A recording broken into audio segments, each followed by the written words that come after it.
नमस्कार विद्यार्थी मित्रांनो.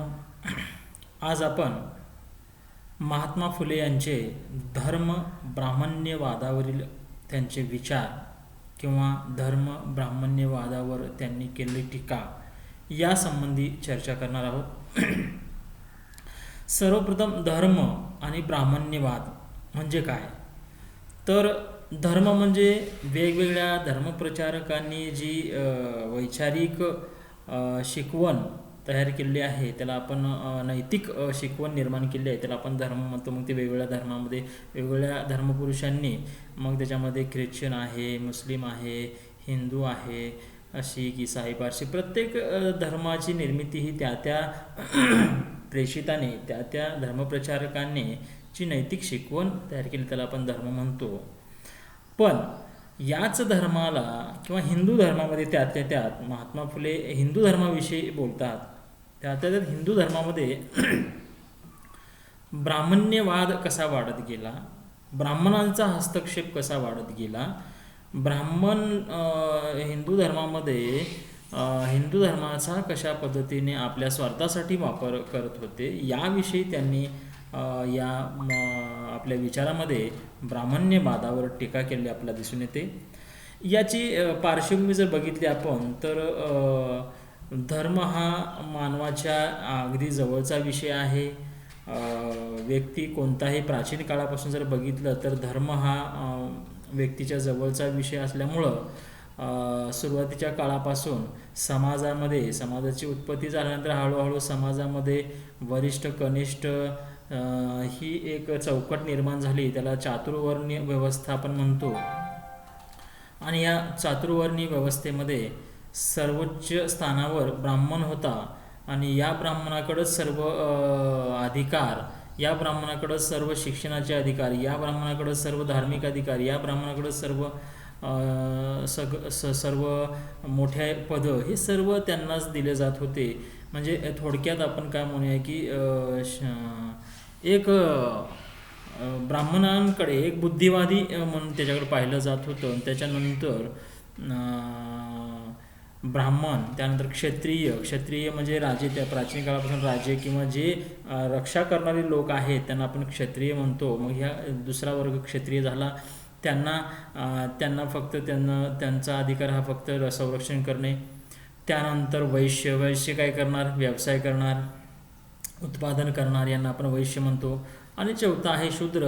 आणि हा शूद्र समाजातील गरीब, दलित, कामगार यांना शूद्र या कॅटेगरीमध्ये टाकण्यात आलं होतं. आणि हा वर्ग वरील तिन्ही वर्गाची चाकरी करण्याचं काम करत होता. ही एक समाज रचना प्राचीन काळापासून प्रचलित होती. आणि या समाज रचने प्रचलित करण्यामध्येच ह्याच लोकांचा किंवा जे वरिष्ठ स्थानावर आहेत ब्राह्मण यांचंच कट कारस्थान आहे असं महात्मा फुले म्हणतात. आणि हे आपलं वरिष्ठपण किंवा हे आपलं जे श्रेष्ठपण टिकवण्यासाठी हे कशा पद्धतीने खालच्या लोकांना आपल्या भूलतापांना बळी पाडतात आणि धर्माच्या नावाखाली त्यांना कसे फसवतात, कसे लुबाडतात, याविषयी त्यांनी ब्राह्मण्यवादावर टीका केलेली आपल्याला दिसून येतं. महात्मा फुलेंचं असं मत आहे की सत्यशोधक हे धर्मशोधक असतात. एकमेव शोषणाचा हत्यार किंवा आपण त्याला शस्त्र जे म्हणतो, जे ब्राह्मणांच्या हातात होतं ते म्हणजे धर्म या एका शस्त्राने ते आपलं श्रेष्ठत्व टिकवून ठेवत होते आणि सर्वसामान्यांवर अधिकार गाजवत होते. म्हणून या अशिक्षित, अज्ञानी, भोळ्या भाबड्या, कष्टकरी लोकांवर राज्य करण्याचं एक शस्त्र किंवा अधिकार गाजवण्याचं शस्त्र म्हणून धर्म हे ब्राह्मण आपल्या हातामध्ये ठेवत होते.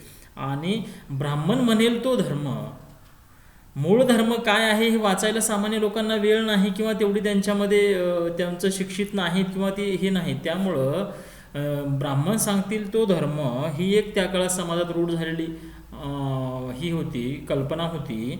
त्यामुळं महात्मा फुलेंनी ती जी समाजातील संकल्पना होती की ब्राह्मण जे सांगेल ते धर्म, ही संकल्पना त्यांनी खोडून काढली.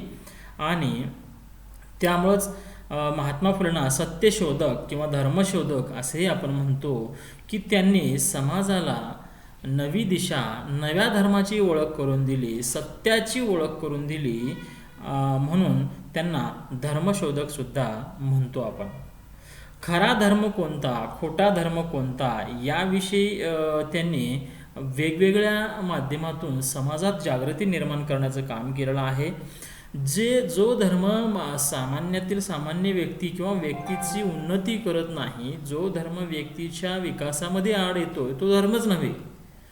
जो धर्म व्यक्तीला विकास करण्यामध्ये, नैतिक उन्नती करण्यामध्ये हातभार लावतो तो धर्म आहे. तर जो ब्राह्मण वर्ग दिशाभूल करत होता, चुकीचा धर्म सांगत होता, हे त्यांचं खोटारडेपण समाजासमोर आणण्याचं काम महात्मा फुलेंनी या माध्यमातून केलेलं आपल्याला दिसून येतं. बहुजन समाजाला गुलामगिरीची जाणीव करून दिली पाहिजे. ही जी गुलामगिरी आहे, धार्मिक गुलामगिरी, कारण का बहुजन समाजाला गुलामगिरीमध्ये ठेवायचं तर धर्म हे शस्त्र आहे, आणि ही धार्मिक गुलामगिरी जर झुगारून द्यायची असेल तर त्यांना शिक्षण देणं गरजेचं आहे. या हेतूने महात्मा फुलेंनी मग बहुजन समाजाच्या शिक्षणावर जोर दिला. सर्वप्रथम त्यांनी पहिलं समाज सुधारणाचं काम म्हणजे शिक्षणाचंच केलेलं आहे, की जोपर्यंत बहुजन समाजाला शिक्षण मिळणार नाही, जोपर्यंत तो लिहू वाचू शकणार नाही, तोपर्यंत त्याला धर्म म्हणजे काय किंवा खरं खोटं समजणार नाही. म्हणून त्यांनी शिक्षणावर जास्त भर दिलेला आपला दिसून होतं. कोणत्याही धर्मात पुरोहितशाही खरा धर्माच्या आड येत असते. म्हणजे कोणत्याही धर्मामध्ये, मग तो धर्म हिंदू असेल किंवा मुस्लिम, ख्रिश्चन, पारसी, प्रत्येक धर्मामध्ये पुरोहितशाही, हिंदू धर्मामध्ये पुरोहित असतात, मुस्लिमामध्ये मुल्ला मौलवी असतात, प्रत्येक धर्मामध्ये जे पुरोहित असतात हे त्या धर्माच्या आड येत असतात. कारण का धर्माची जी शिकवण असते ती वेगळी असते, आणि ह्यांच्यानुसार ह्या पुरोहितांना जे योग्य आहे, ते जे त्यांच्या स्वार्थासाठी योग्य आहे, जे त्यांच्या फायद्याचे आहे, ती मात्र ते लोकांना सांगणार. अशा पद्धतीने एक धार्मिक दिशाभूल करण्याचं काम हे पुरोहित वर्ग करत होता. म्हणून हे जगासमोर किंवा हे समाजासमोर आणण्याचं काम महात्मा फुलेंनी केलेलं आहे. दुसरं महत्त्वाचं, त्यासाठी त्यांनी काय केलं की 1873 कारण का धार्मिक विधीच्या आड अनेक कर्मकांड करण्यास भाग पाडत होते हे पुरोहित वर्ग. प्रत्येक समाजातील बहुजन वर्गाला अनेक अंधश्रद्धा, रूढी, प्रथा, परंपरेच्या त्याच्यामध्ये खाली दबले जात होते, आणि त्यांना अनेक कर्मकांड करायला लावत होते. सगळ्या विधी ह्या ब्राह्मणाशिवाय होत नव्हत्या. ब्राह्मण जसा म्हणेल तसे ते विधी पार पडत होत्या. मग लग्न असेल, मुंज असेल, तुमचं काय असेल ते जन्मापासून मृत्यूपर्यंत ज्या काही विधी असेल त्या सर्व ब्राह्मणच करत होते, आणि ते जसं म्हणतील ते तसंच होत होत्या विधी. त्या ब्राह्मणाशिवाय त्या विधी होत नव्हत्या. म्हणून ह्या ज्या धार्मिक बाबीमध्ये ब्राह्मणांचं वाढलेलं हस्तक्षेप किंवा धर्माचं जे चुकीचं त्यांच्याकडून होणारा जो संदेश, हे थांबवण्यासाठी महात्मा फुलेंनी 1873 सत्यशोधक समाजाची स्थापना केली.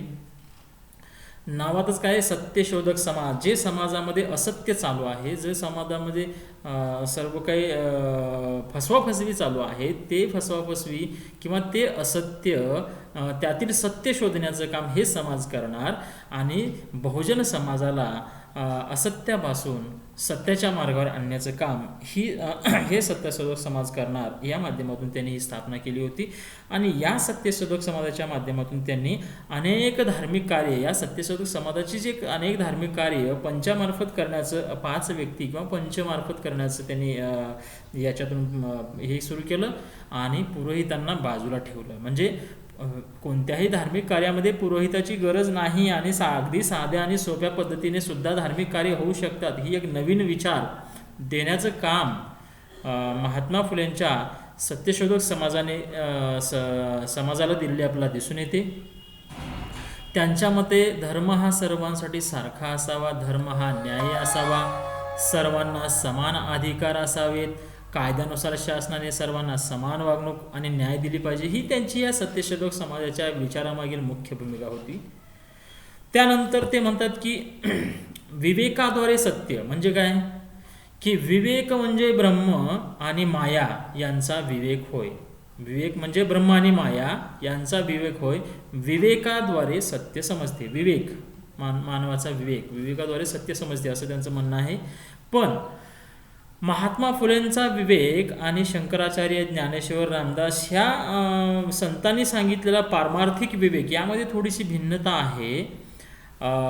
तर त्यांनी सांगितलेली पारमार्थिक विवेक होता. महात्मा फुलेंनी या पारमार्थिक विवेकापेक्षा इहवादी किंवा आपण इहवादी विवेक मांडला. म्हणजे सांसारिक, म्हणजे आत्ता म्हणजे मृत्यूनंतरचा काय मोक्ष मिळण्यापेक्षा आत्ताच आपण जे जीवन जगतोय त्याच्यामध्ये आपण कसं चांगलं जीवन जगलं पाहिजे, या इहेवादी संसार कसा सुखसमृद्धीचा होईल याविषयी महात्मा फुलेंनी आपल्या या ह्याच्यामध्ये विवेकवाद सांगितलेला आहे की आपलं आत्ताचं जीवन कसं सुखी आणि समृद्धी केलं पाहिजे. त्यांनी असंही सांगितलं की शेतकरी, ग्रामीण जनता, शूद्र, अतिशूद्र समाज तौलनिकदृष्ट्या अधिक रूढीवादी होता, परंपरावादी होता, कर्मठ होता, स्थितिशील आहे. मग ह्याच्यातून त्याला जर सुधारायचं असेल, कारण का ही परिस्थिती त्याची कशी झाली, अनेक वर्षानुवर्षे त्याच्या मानसिक विचारावर सतत ते सांगण्यात आलं की तो कसा आहे, परंपरावादी त्याच्या रुजवण्यात आलेला आहे, कर्मठ, स्थितिशील म्हणजे तो लगेच परिवर्तन स्वीकारणार नाही. कशामुळे झालं हे, कारण का त्याला सतत अज्ञानी ठेवलं, त्याला शिक्षण नाही दिलं गेलं, त्याला नवनवीन विचार त्याला ऐकण्यात नाही आले. त्यामुळं या शेतकरी, ग्रामीण जनतेला, शूद्र समाजाला जर यातून बाहेर काढायचं असेल, या अनिष्ट चालीरीतीतून बाहेर काढायचं असेल, तर त्याला शिक्षणाद्वारेच त्याची सुधारणा झाली पाहिजे, त्याला योग्य ते संस्कार त्याच्यामध्ये झाले पाहिजेत, असं महात्मा फुले म्हणतात. पूर्वी धर्मग्रंथामध्ये एक म्हण असायची, ब्रह्मसत्यम जगत मिथ्यम. हा विचार महात्मा फुलेंना मान्य नव्हता. ब्रह्मसत्यम, ब्रह्म जे सांगेल ते सत्य आहे आणि जगत मिथ्या म्हणजे सर्व जग मिथ्या आहे, सर्व जग हे काही नाही. ब्रह्म म्हणजे आता ब्रह्म कोण, तर ब्राह्मणच ब्राह्मण जे सांगेल तेच खरं आणि इतर जग सगळं मिथ्या आहे. म्हणून ब्राह्मण अशा पद्धतीने ही ग्रंथामध्ये, धर्मग्रंथामध्ये लिहून आपलं वर्चस्व समाजामध्ये ठेवत असत आणि हा विचार महात्मा फुलेंना मान्य नव्हता आणि त्यांनी हा विचार नाकारला आणि त्यांनी नव्या समाज रचनेची निर्मिती करण्याचं एक आपलं धोरण आखलं आणि ब्रह्मसत्यम जगत मिथ्या याच्या उलट जाऊन त्यांनी जगामध्ये जे काही चाललंय ते सत्य आहे, ब्राह्मण सांगेल ते सत्य नाही, हे समाजाला, बहुजन समाजाला सांगण्याचं काम महात्मा फुलेंनी केलेलं आपल्याला दिसून येतं. महात्मा फुलेंनी आणखी एक क्रांतिकारक विचार मांडला, तो म्हणजे निर्मिकाचा शोध. महात्मा फुले निर्मिकाचा शोध लावत असताना असं म्हणतात की त्या काळामध्ये जे अनेकेश्वरवाद म्हणजे आपण काय म्हणूया बहुईश्वर किंवा अनेक ईश्वरांना मानलं जात होतं, समाजामध्ये अनेक देवदेवतांची पूजा केली जात होती. प्रत्येक यामधून काय होतं, अनेक अंधश्रद्धा, धार्मिक कर्मकांडांना ऊत आला होता सर्वत्र. मग या माध्यमातून बहुजन समाजाची धार्मिक लुबाडणूक होत होती. ब्राह्मण या माध्यमातून त्यांना वेगवेगळ्या देवाधर्माची भीती घालून त्यांच्याकडून मोठ्या प्रमाणात त्यांची फसवणूक करत होते. मग यातून सुटका करण्यासाठी महात्मा फुलेंनी निर्मिकाचा शोध लावला. ते असं म्हणतात की आपला हा एकच ईश्वर आहे, तो निर्मिक आहे, निराकार आहे. सत्व रजतम हे 3 गुण जे मनुष्यात असतात ते त्या निर्मिकामध्ये नसतात, तो सर्वव्यापी आहे. त्यामुळं असा एक निर्मिकाचा, निर्गुण, निराकार ईश्वराचा विचार मांडून बहुजन समाजाला सांगतात की तुम्ही अनेक देवांची जी पूजा करता ती काही करायची गरज नाही. देव हा अनेक भोंदू बाबा जे आपण म्हणतो की मी देव पाहिलेला आहे, मी सिद्ध पुरुष आहे, जे असं म्हणतात, तर त्यांना महात्मा फुले सांगतात की ईश्वर हा निर्मिक आहे, तो कोणालाही दिसत नाही, कोणालाही पाहता येणार नाही, पण ते चराचरामध्ये आहे, ते एकच आहेत. असा विचार त्यांनी निर्मिकाचा एक शोध लावला आणि बहुजन समाजाला सांगितलं की ह्या भोंदू लबाड लोकांच्या, साधू लोकांच्या तुम्ही याच्यामध्ये अडकू नका आणि या निर्गुण, निराकार, निर्मिक अशा ईश्वराचा तुम्ही काय करा, त्याची पूजा करा, पण हे ह्या भोंदू बाबांच्या ह्याच्यामध्ये येऊ नका, असं ते सांगतात. त्याचबरोबर ते एकेश्वरवादी मानवतावाद सांगतात. एकेश्वरवादी म्हणजे ईश्वर मान्य करतात, ते ईश्वर काही नाकारत नाहीत महात्मा फुले, पण ईश्वर हा एकच आहे, तो एकेश्वरवादी विचार ते मांडतात. ईश्वर हा एकच आहे, वर सांगितल्याप्रमाणे तो निर्मिक आहे, निर्गुण आहे, निराकार आहे आणि आपण सर्व त्या या एकेश्वरवादी या एकाच ईश्वराची लेकरे आहोत. त्यामुळं आपण सर्व समान आहोत आपला सर्वांना समान अधिकार आहे, कायद्याने आपण सर्व समान आहोत, ईश्वर एकच असल्यामुळं आपल्यामध्ये कोणताही भेदभाव नाही, कोणी वरिष्ठ नाही, कोणी कनिष्ठ नाही. अशा पद्धतीनं एकेश्वरवादातून मानवतावाद सांगण्याचं काम महात्मा फुलेंनी केलं आहे. आपण सर्व मानव ह्या एकाच ईश्वराचे लेकरं असल्यामुळे आपले सर्व बंधू आहोत, आपण सर्व समान आहोत, आपण सर्व काय म्हणे आपण आपल्या सर्वांना समान संधी या ईश्वराने दिलेली आहे जीवन जगण्यासाठी. अशा पद्धतीने एक मानवतावादी विचार महात्मा फुले मांडताना दिसतात. म्हणजे थोडक्यात काय तर धार्मिक ह्याच्यामधील ब्राह्मणांचं जे वर्चस्व किंवा ब्राह्मणांकडून बहुजन समाजाची होणारी फसवणूक ही कशी खोटी आहे आणि ही स्वार्थासाठी कशा पद्धतीने त्याची लुबाडणूक करतात हा एक विचार, आणि यातून बाहेर पडण्यासाठी बहुजन समाजाने काय केलं पाहिजे असा एक विचार महात्मा फुले या आपल्या धार्मिक विचारामध्ये सांगताना दिसतात. या ठिकाणी महात्मा फुले यांचे धार्मिक विचार थोडक्यात आपण पाहिलेले आहेत. डिटेलमध्ये आपण गेलो तर भरपूर वेळ लागतो. थोडक्यामध्ये महात्मा फुलेंचे हे धार्मिक विचार याविषयी आपण चर्चा केली आहे. या ठिकाणी थांबूया. धन्यवाद.